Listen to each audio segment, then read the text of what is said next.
Good morning, Ohio. It's James Ernest of the Grueling Truth Radio Network here with the legendary wrestler, Paul The Butcher Vachon. Paul, thank you for joining us today. Well, you're very welcome. It's nice to be able to talk to people, when you're in quarantine these days, right? Oh, definitely. It can make it rough out there. Being in quarantine, it can get boring kind of quickly. Yeah, well, especially for someone like me that's had a life all over the world and, talk to everybody. Exactly. So what was life like growing up in such a large family? Well, I tell you what, it was kind of unique for nowadays families because I was in the middle of 13. And in those days, especially the French Canadian, they all had big families, and so you see all colors of them when you were growing up and everything, I don't want to get off the subject, but Celine Dion, who was also French Canadian, she was the 15th in her family, and there was French Canadian families in those days that had even more children than that, like the Barzon brothers and stuff like that. And believe it or not, nowadays they're the lowest. Oh, wow. Yeah, I was going to say, I thought being 1 of 13 was a big number, but yeah, shoot, sounds like there's even larger families. Oh, yeah, there was. I mean, it was all about religion in those days. You couldn't sleep with your wife unless you were making children. So what sports did you play growing up? Well, actually, I didn't play very much sports. Mostly it was wrestling with my brothers, I played a little bit of softball, and when I got big enough to learn how to skate, I played a little bit of hockey, but I never had skates that fit me until my older brothers got too old for them and they came down to me, so I didn't learn to skate until I was like 9 or 10 years old. So it was quite different growing up in a big family like that, and it was quite a build-up for wrestling in the wacky world of professional wrestling. Was growing up in a family of 13 and being the middle child. Oh, definitely. So we know you did professional wrestling. Did you do collegiate or high school wrestling? First of all, I never went to college, and I never went to high school either. But I did amateur wrestling, and we had moved to the country where I'm at now, in Mansonville, Quebec, and the only place I could learn to wrestle was in the YMCA in Montreal. So twice a week, I used to get on the train. In those days, we didn't have any car or anything like that, so I would get on the train and go to the Montreal YMCA, and somebody would pick me up, and I'd go to the YMCA and learn how to wrestle, and then stay at my grandmother's for a day or so, and then go back to the gym on Thursday, and that's where I learned to wrestle at the Montreal YMCA. So we know Maurice was victorious in the British Empire Games. Did you compete in those as well? Not in the British Empire Games, but I competed in the Canadian nationals, Uh-huh.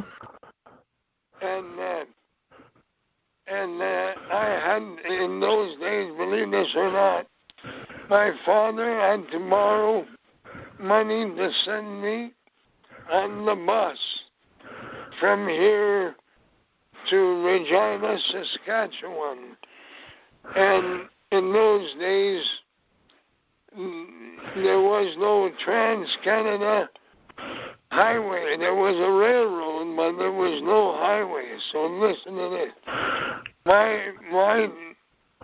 My bus ride was from Montreal to Toronto, and then from Toronto to Detroit, and from Detroit to Chicago, and from Chicago to Minneapolis, and then take the bus across to Regina, Saskatchewan.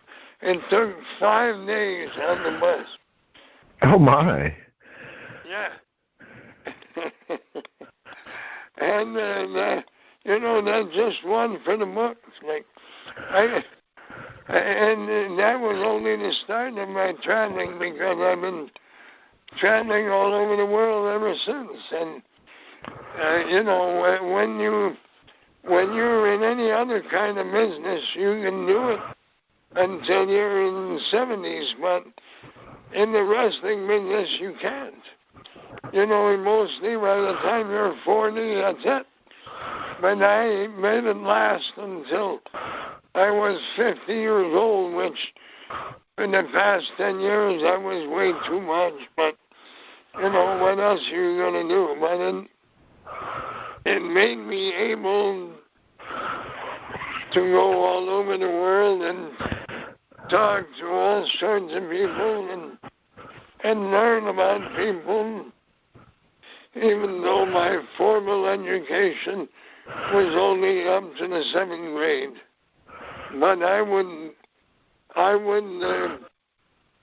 match it against anybody nowadays because of the world traveling that I did and all the things I did do.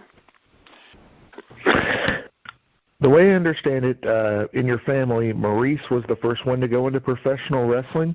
Who trained him? Well, I don't know who the hell trained Maurice. Listen, he didn't really need any training in the professional world because he was already bad at everybody. Do you understand? Huh? Let me tell you a story that people don't know. And you might be in the media that you are and sending this to everybody.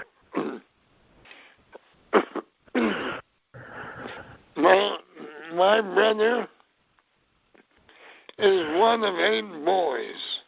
Mm-hmm. And believe it or not, that dog was the shortest one of us all. There was 13 kids in my family. Even 2 of the girls were taller than him. And he always had that in the back of his mind. And that's what made him what he was. He just was always trying harder than everybody. Even if he had to do it his own way and cheat and lie and do anything in the ring, it didn't matter to him. He was going to be the best. And, he went to the British Empire Games. He went to the Olympics in London when he was only 18 years old. And that's when his character is what drove him, I mean, my brother as a professional wrestler, and what he did all his life was really to be admired. And I did, too. And we all did. And even though he was a short stuff,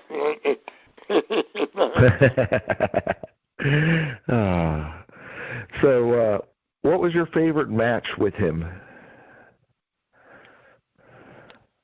Well, my favorite match with him, you mean against him? No, like you teamed up with him a good percentage of your career. Well, all my favorite matches, all my matches were when Mad Dog was favorite. He told me, stay in the corner and do what I tell you to do.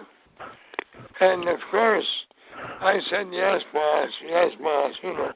I was 8 years younger than him, and I didn't wrestle with Mad Dog right at first because I wanted to see the world. And when I came out of the amateurs, coming back to Montreal on the bus, I stopped in Chicago at the phone booth at the bus depot, and I called Mad Dog in Texas. I called him collect because I didn't have the money. I said, hey, Maurice, I said,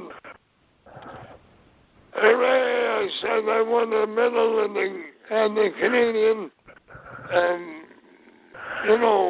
wrestling, Canadian Championship in Regina. I figured he'd jump up and down and say, hooray, hooray. He says, all right, that's enough amateur wrestling. You'll never make money wrestling amateur. He says, when I come back this fall, he says, you're turning pro. And that's all that was said about my amateur wrestling. Oh, dang. I won the medal in the Canadian Championship. Yeah. It didn't matter. He was serious. And the biggest truth he said, you'll never make a living wrestling amateur. And that's why he went into thank goodness he went into the wrestling business.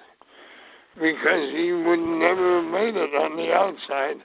He would have wound up in jail. Wow, shoot. So I agree with you. Unfortunately, amateur wrestling doesn't really pay anything, but... And you know what? I'm sorry to cut you off, but when I realized is that the widest used and done sport in the world is wrestling. Mm-hmm. All countries claim that it's their national sport.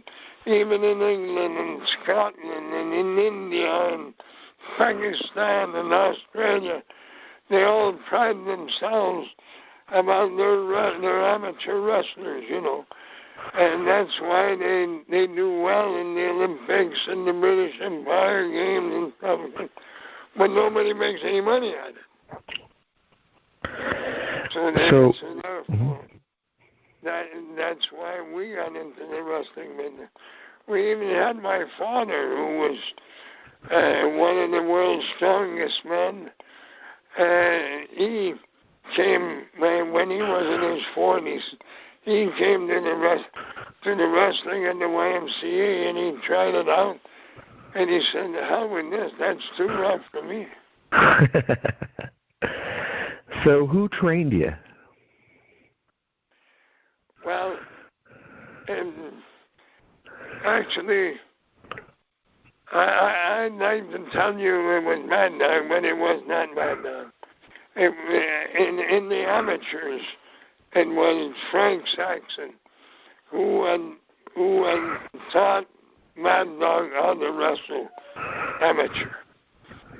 And he said to me when I first went, he said, I hope you're not as hard-headed as your brother is, and that way you're going to learn faster. And later on, Frank Saxon, who had represented Canada in the Olympics with Mad Dog as the coach, he told me that. He says, you were a hell of a better student than your brother was. But he said there was nobody tougher. He said he never gave up, you know. And he was right. Anyway, I hope I'm not mixing you up with all this personal data about my family and everything. No, that's even better. We enjoy that. The inside story is what the details that really our listeners love. So why do you become the butcher? Oh,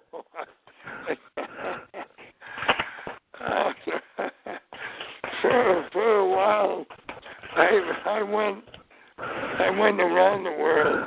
You know, I didn't wrestle at first with Mad Dog, and because I wanted to see the world, and I did. And then when I came back, he said, "Look," Maurice said, "Look," he said, "they want us real bad in Minneapolis." He said, "I've been champion there," and he says, "We got a big chance to get over," he says, "but we got to find you a wild name like mine, you know, Mad Dog." He says, "Some kind of animal dog, animal name," okay? Uh-huh. So we're thinking, we're having a beer, and we're thinking, I'm thinking, well, you know, he's going to call me. I don't know what he's going to call me, but he says, I got it. He says, "I'm the dog. You'll be called Paul the Pig." I said, "The hell with you. I'm not going to Paul the Pig. I don't care what they call you." And then he started laughing like a son of a gun. He couldn't stop laughing. And he said, but he said, "You got to admit that nobody would forget about you if we called you Paul the Pig." And then I started laughing too, and we laughed about it. And I finally said,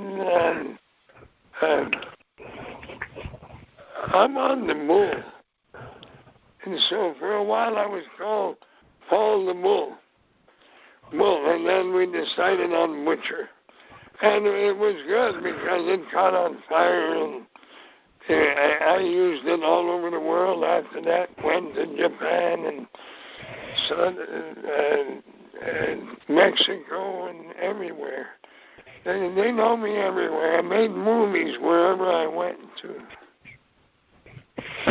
So what was your favorite match without Maurice? Dory Dixon. Have you ever heard of Dory Dixon? I've heard the name before. Yeah, well, he was one of the first. I think he was Jamaican, but he was black, and he could wrestle like Edward Carpentier. You know the style of Edward Carpentier with all the aerial stuff and things like that. You know, drop kicks and flips and stuff like that. Uh-huh. Yeah, and Dory Dixon. I wrestled everybody. That was anybody, you name him, I wrestled. And I also was the first one to wrestle Andre the Giant because by that time I was promoter. And I had an old friend of mine that had been a big star in Paris, and then I used to go watch and wrestle when he came to Montreal. His name was Frank Valois, and he called me from Paris. By that time, I was the promoter in Montreal, and I was the promoter because the wrestlers couldn't hold a wrestling license in Montreal. So my brother says, from now on, you're not wrestling in Montreal, you're going to be promoter. So anyway, coming back to Frank Valois, he called me from Paris. And he says, Paul, he says, I know you used to watch me wrestling at the Montreal Forum when you were a kid. And he said, I know you from knowing Maurice and everything. And I know you're the promoter. But he said, they have a giant here in Paris. that if you don't send for him, I will never speak to you again. He's the greatest attraction ever in wrestling. I said, we don't need him. We got all kinds of guys just to tee him off, you know.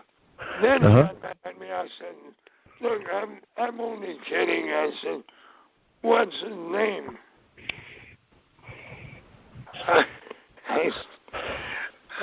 He says, his name is Andre Rusimov. Well, I began them. I said, we'll use him, and I began them if we're going to use him as Andre Rusimov. I said, nobody don't know who the hell who Rusimov is. We got to give him a French name. So he said, all right, we'll call him. There was a very famous French-Canadian strong man and giant. His name was Leo Ferry. Okay. So he says we'll call him, we'll call him the Giant Ferry. He says, are you kidding? Call him the Giant Ferry? He's 7'2", for Christ's sake. So anyway, when we didn't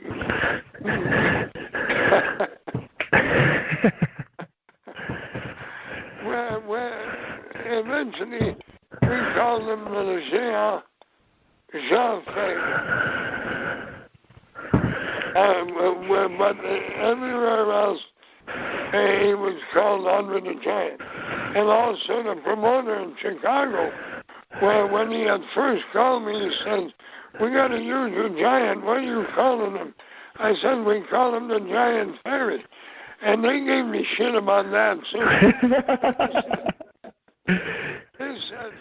So at that time, the promoter, I don't know if you know who he was, but in any case, he said, don't worry about it, we'll call him the Giants, you know. Yeah. So they called him Andre the Giant. Nice. I mean, gosh, that would have been definitely a whole different scenario if he was called Andre the Giant Fairy. Yeah. Yeah. Huh. In French, it's all right, you know. And believe it or not, in Montreal, he was called Le Géant Ferry. Huh. Everywhere else in the world, it was called Andre the Giant. Yeah, I saw your match against him when Kamala was on the outside of the ring. Yeah, I saw that one on a highlight the other day. And where was that match? You got me on that one. I just remember it was you against Andre, but then Kamala came down to the ringside. Yeah, okay. Now listen to this. If you don't mind, if you didn't hear this, then let me tell you this. Another match I had with Andre, okay? Uh-huh. So we've had him for a couple of years in Montreal. And I get a phone call from the promoter in Chicago. And he says, listen, we want to use your Giant. I said, well, I don't know. If you want to use it, it'll cost you money. You know, we're first of all, he's never been out of Canada. And I said, anyway, he says, well, all right. And I said, well, it's going to cost you $5,000 for the Giant and $2,000 for the guy that's going to wrestle him. Well, he says, we don't need any money.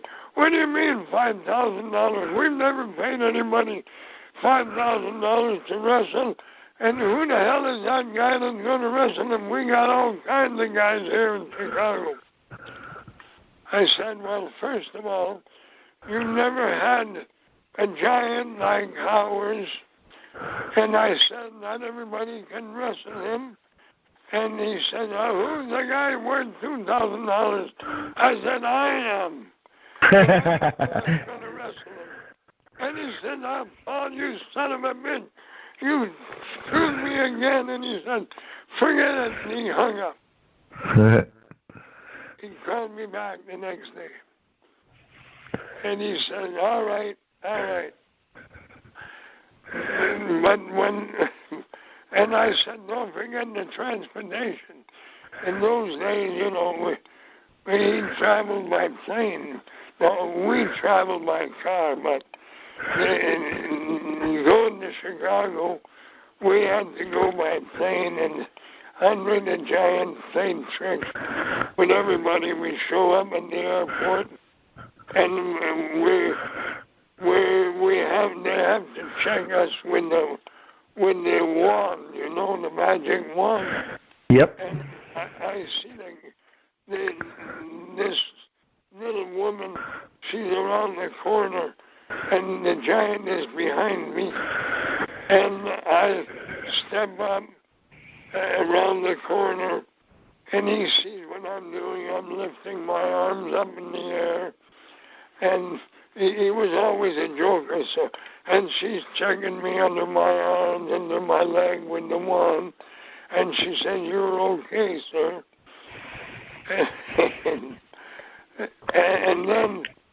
And next, she says next, she can't see, but he's around the corner, and he comes around the corner, and this woman's about 5'2", and he's got both his arms up in the air. That makes him about 10 feet tall. And he comes around the corner, and she looks at him up and down, and she said, "I don't believe it, sir. And if you want to hijack the plane, you don't need a gun, so go straight ahead." She never checked him at all. Exactly, yeah, because she's right. It wasn't like he needed a weapon. He was the weapon. That's right. He was the most impressive man that I've ever seen back then and since then. But the most gentle man in the world, the most, the man that would stay in your memory forever, because at first, I'm telling you, I had to wrestle. So when we got to Chicago, I got to finish my story. I'm booked. They got me booked with a partner because they don't want me wrestling the giant by myself. So I'm with Larry Hennig, and he sees the giant. We're both in the ring, and he sees the giant coming through the crowd. And the giant coming through the crowd, no matter how tall he was always 2 feet taller than everybody, And he said, "Jesus Christ, what the hell are we going to do with that guy?" And you know what? Before he even got into the ring, I told Larry Hennig, "I bet you I can body slam him." And he says, "You're on." And we never set the stakes, because when we got into the middle of the ring, nobody can understand what we're saying. And I'm talking through my beard, so nobody else will hear, but I'm talking to Andre the Giant. And I said, "I just met my partner, I could body slam you." And by that time he had learned a couple of words of English, and he said, "Okay, boss." You understand? I really got him. So the first thing we did, Larry Hennig said, "I'm not getting in there." I said, "That's all right. I will body slam him for you." And the first thing I did before the giant did anything was body slam him. And after I did that, I could have kicked myself in the ass. I said, Jesus Christ, what did I just do? He's the biggest man in the world, and he let me body slam him, and I let the whole world. But then he jumped right up and me body slammed me 4 times. And by that time, I just crawled out of the ring and never got back in. That's the story about Andre the Giant. Oh, nice. I had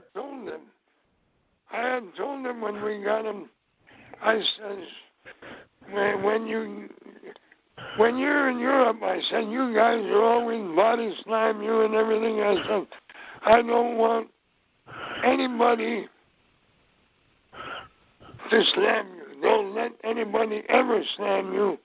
And then I had second thoughts, and I said, until I do it.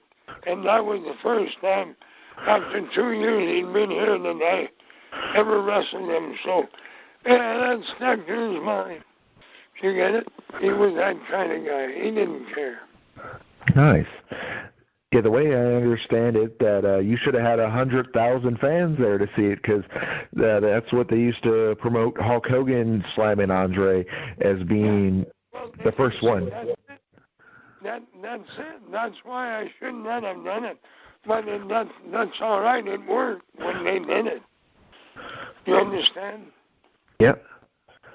And that's why I have told them. And at first, the guy that makes the rule, I guess, is entitled to break it. But I could have kicked myself in the ass for doing it. I just wasn't like that, But in any case, a lot of stories about Andre the Giant, man. A lot of guys didn't want to wrestle him. They were afraid of him and everything. I said, he's the gentlest giant you ever seen, I mean, you couldn't do anything with him. And he couldn't wrestle like a lightweight, the son of a gun. But that was not his style, I had told him, I said, don't ever let anybody body slam you until I do it. And he remembered that. And of course, he knew millions and millions of dollars when he let what's his name do it, Yeah. And that was it. Yeah, go ahead. So, what type of partner was Larry the Axe Henning? He was all right,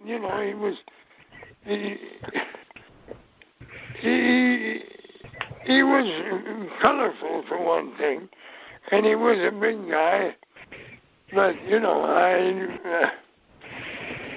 what do you mean, what kind of partner? Man, Larry was a nice guy all the way around, so that's the kind of partner he was.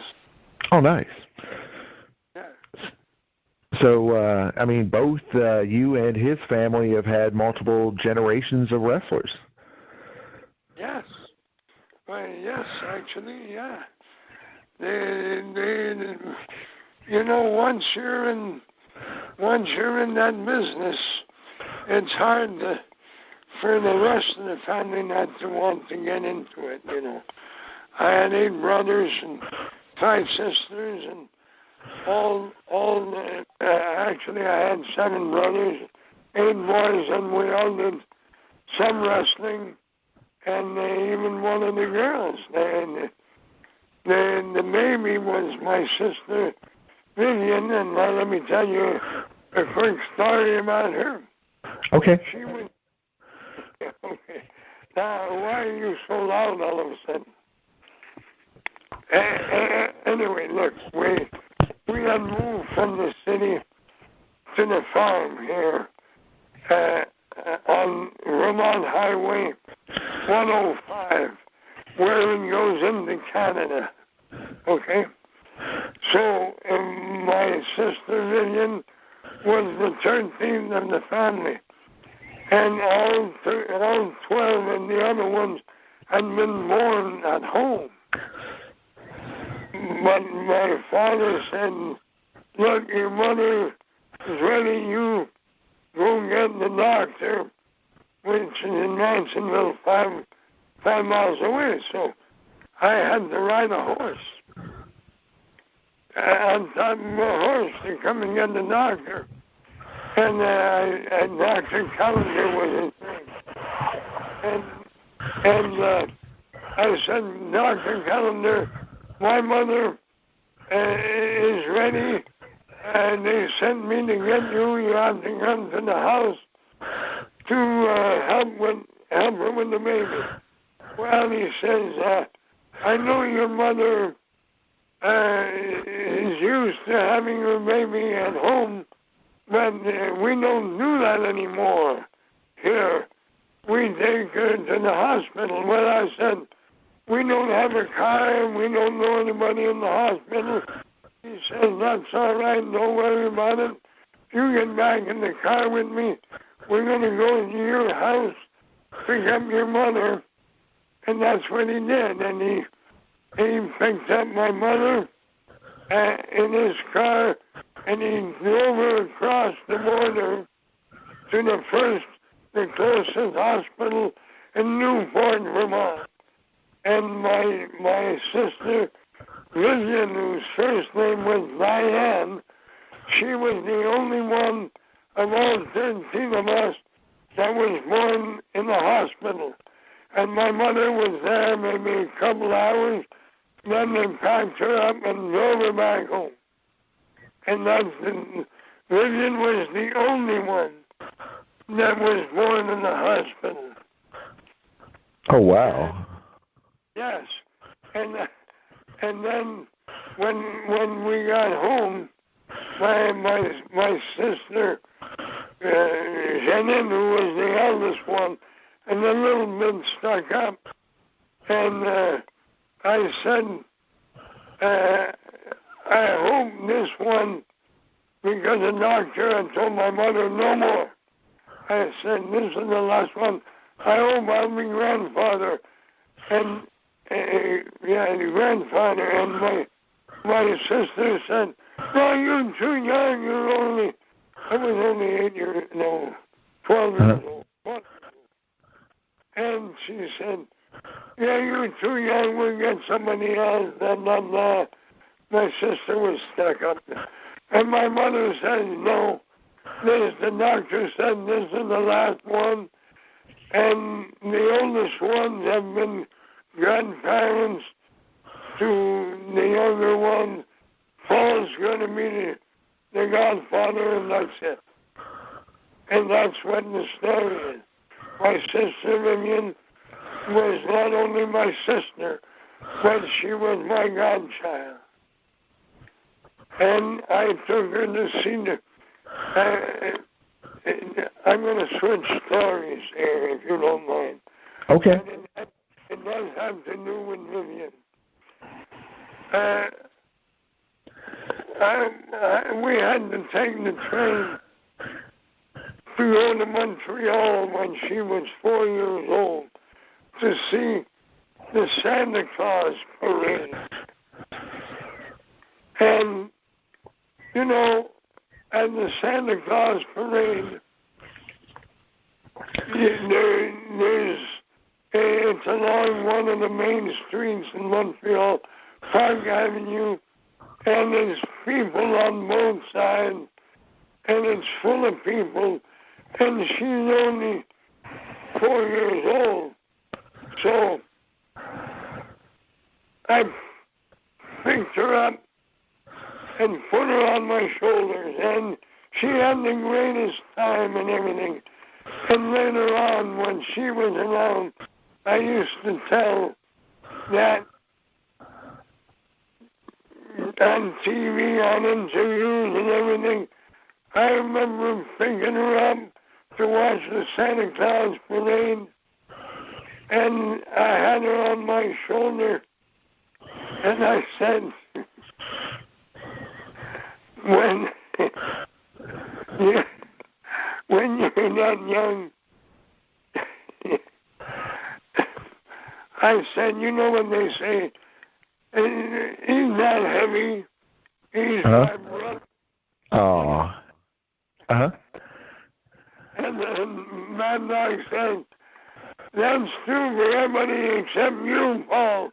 He said, when you were on my shoulder, you were the heaviest summoner gun I ever had on my shoulders. And anyway, I mixed up the story, and but these are true stories that I've been telling, and through movies and books and stuff like that. And, you know, I'm the patriarch of the family now.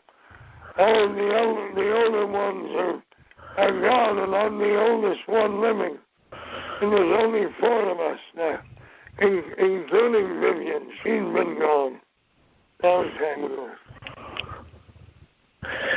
So I understand that the fabulous Moa was the one who trained Vivian. Is that true? Yeah.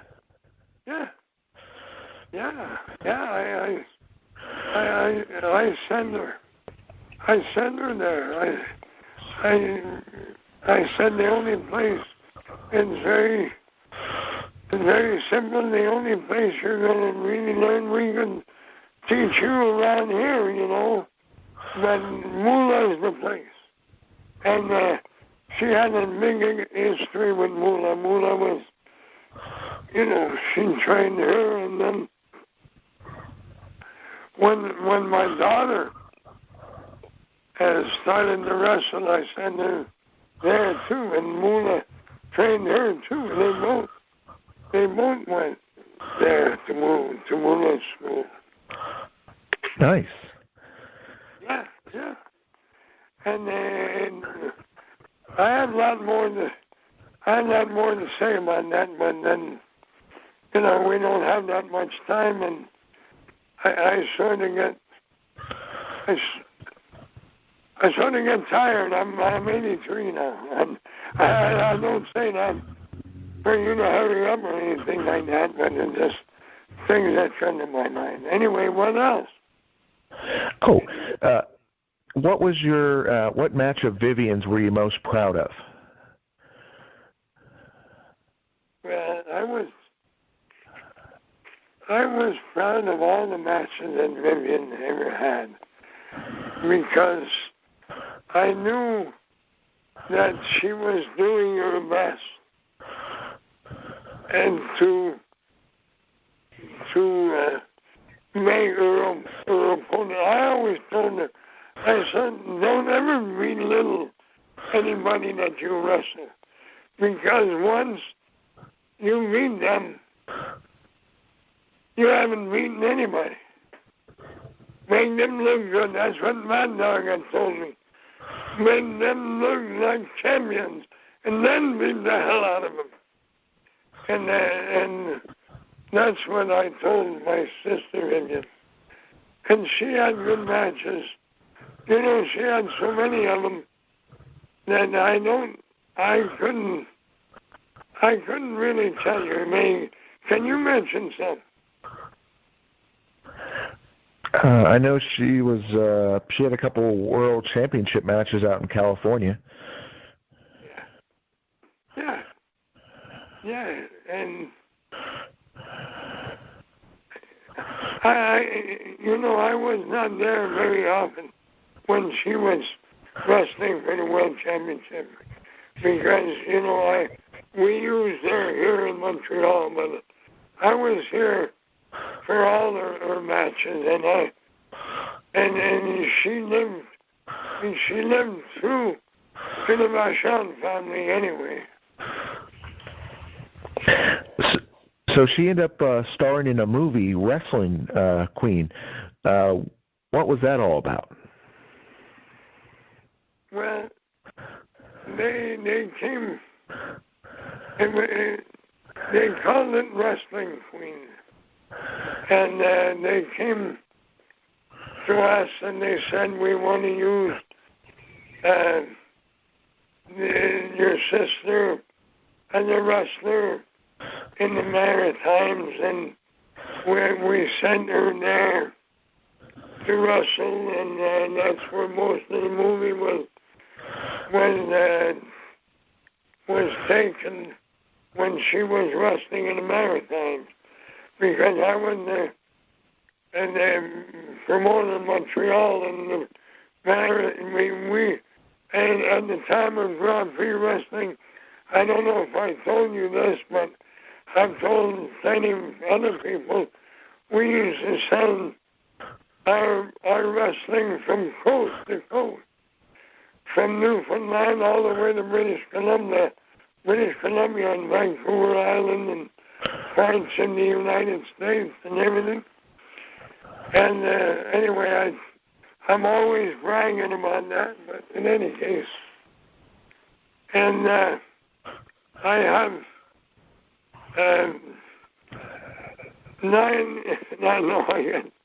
7 brothers that were in the wrestling business and 1 sister, so that's 8 of us out of 13, so we did pretty good. And then my own daughter and everything, so you could say the Vachon family was known for wrestling, both amateur and professional and promotion. Anyway, I'm bragging now in case you didn't notice. Oh, definitely. That's okay. So it's left up to you. So I understand at one of the events, the Tuesday Night Titans, you sang. What inspired you to sing? Well, believe it or not,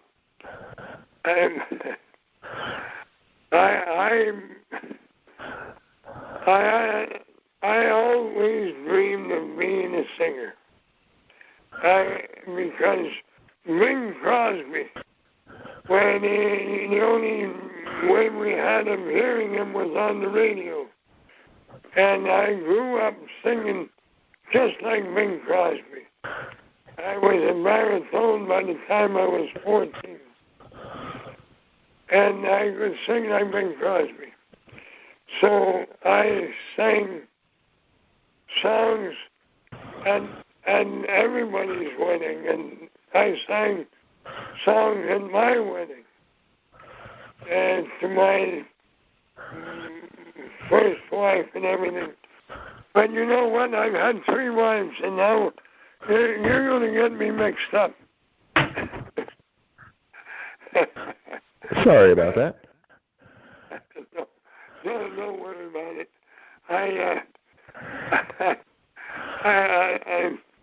Let me tell you, after the second marriage, I had promised I would never get married again until I met my present wife.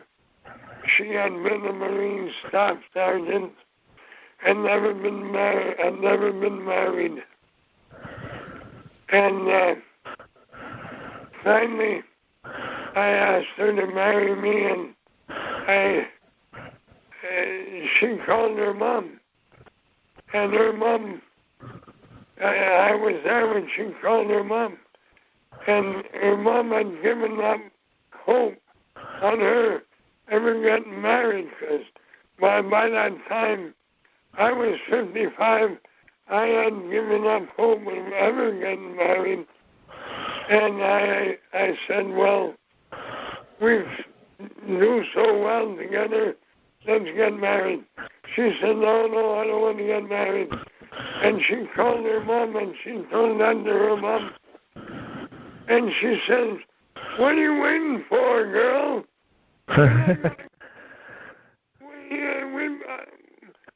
Your dad and I, we've been waiting for you to get married all these years. And then damn Marine Corps did that in. And she said, okay, I'll marry him. And I married her on top of a hill overlooking the border. She was from Newport on the Highway 21, Vermont Highway 21, and I was from Vermont Highway 21 where it went into Canada. But it never changed the name, and it belonged to the U.S., and it was maintained by the U.S. So it was really an international marriage, on top of a hill in Newport overlooking Lake Memphremagog, which is an international lake. Me from one side and her from the other side. So that's part of this love story. And she just left here a minute ago to go somewhere in the next room because we are quarantining here because now, after traveling all over the world, I'm stuck in my Santa Claus's apartment in the North Pole. Yep. Yeah, I was going to say that is the amazing thing. I understand that you give back to the community by portraying the role of Santa Claus. Yes, indeed. And ho, ho, ho, Merry Christmas, ho, ho, ho.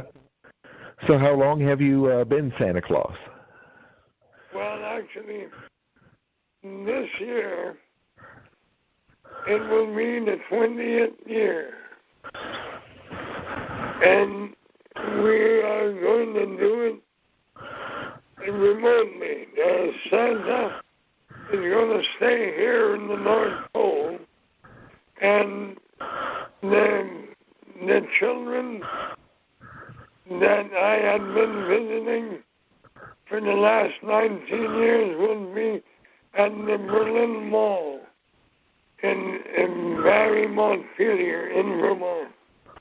And they will see me pretty well in person, and the elf that I've had for the last 19 years will be there and to introduce them to me, and they will be able to see me, and I will be able to see them and talk to them, ask them if they've been good, and if they deserve something, and what do they want for Christmas, and all the things that Santa does. Except I will be here in the North Pole, and through the magic of television, I will be able to speak to the children at the Berlin Mall. Isn't that nice? That is nice. That is remarkable. I was going to say that is the one thing about technology. It's been great because it unites us all. Yes, it does. And I am grateful not only for that, but I'm grateful for technology a long time, ever since I started wrestling on television and being seen in the movies that I made, shown all over the world. And we're still working on some now, and it's great. I am grateful every day. I am the patriarch of what's left of the Vachon family, but I am proud of having lived in this century and having done the things that I did do. So you've traveled the world, you've entertained millions of people, and of course you've gone into several Hall of Fames, the Professional Wrestling Hall of Fame and the Luthez Professional Wrestling Hall of Fame, part of the Cauliflower Alley Club. When was the last time that you got out to the Cauliflower Alley Club? Well, it's been a few years because, but I went to the very first one, and I went to at least, 12, 13 of them. I've got so many stories to tell about the Cauliflower Alley Club. It's not even funny. But and then stories get old, and I get old too. Anyway, I'm not keeping you too long, am I? No, this is great. Shoot, I'm enjoying having you on the show. Now, when I said about a half hour, that was because a lot of times guests have other stuff they have to do. No, shoot, our listeners are more than happy to have you on the show today. Yeah, well, I'm happy. I'm happy to still be able to do it. After you've been in quarantine, I've been more or less stuck here in my apartment, but it's a beautiful apartment, and I don't know if I ever described it to the people, but perhaps the people listening will give them an idea. It's an upstairs, a second-story apartment with stained glass window and in a porch that goes out, and with a big door that goes out onto the porch. And as I go out on the porch, I can see a beautiful mountain, which is about maybe 1,000 feet from me. And on top of the mountain is this is one of the green mountains of Vermont, except that this mountain is half in Vermont and half in Canada. And on that mountain there's a communication tower. That is the same tower that I could see when I was on the farm at home. It's about 2 miles from where I am now in the old folks' home here in Madisonville, Quebec. And so I can look at the same communication tower that I did when I was a kid. So, oh, wow. Yeah, I'm retired, but still in the same town where I was an altar boy at the church, and I was in the choir, and I was also an altar boy in Glen Sutton, which is 8 miles and down away on the Highway 101, on Vermont Highway 101, but in Canada, believe it or not. And so I was 12 years old before I found out I wasn't American, because on the road that I stayed, there where we had moved, it was all American cars, because they'd come in at North Troy to stay on Highway 21, Vermont Highway 21, to go to Round JP, and therefore drive by my house. And all the cars all day, we didn't have a car. We had a horse and buggy. And all the cars that went by were American. I thought I was American. I asked my dad, I said, which state and these we come from? He said, you're from Montreal, like I am. And I got so many stories about that road, it's not even funny. And it was a dirt road, and I used to walk by the grader when it went by. It used to grade it, believe it or not, it used to grade it with a horse pulling a grader. That's how they used to grade the road. And I used to follow it. I was 10, 12 years old, follow it and talk with the driver. He used to be walking, I'd be walking. All kinds of souvenirs. And the longer you are with me, the more often you're going to hear old stories like that now, because that's all I'm full of now. Before I used to be full of something else. Now I'm full of stories. Nice. Well, Paul, it has been a pleasure having you on the show today, and definitely we would love to talk with you again in the future and have you tell us some more stories and tell us some more of the great things that you've been a part of in professional wrestling. Yes, well, yeah, that's easier. I'm going to have to let people know how to buy my books because I've written, actually I wrote 3 by myself and they all went into one. And then I wrote another one with my wife, Dee. And that's mostly what's in the movie now. The Last Villains, that's been showing all over Canada, and we were going to show it in the States too, but the quarantine set in, and that'll come a little bit later. But in any case, I hope I'm not breaking any laws by telling everybody it's coming, and it's called The Last Villains. No. Yeah, that's perfect. We would love to have you come on again and promote the heck out of that movie. That, and then we work with a lot of wrestling organizations, the NWF and OVW, and yeah, we would love to cross-promote that movie with some of the different organizations to spread the good word about your movie, The Last Villain. Yeah, well, listen.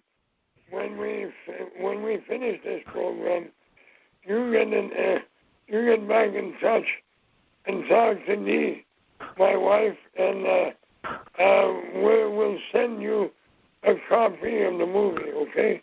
Okay. But, so.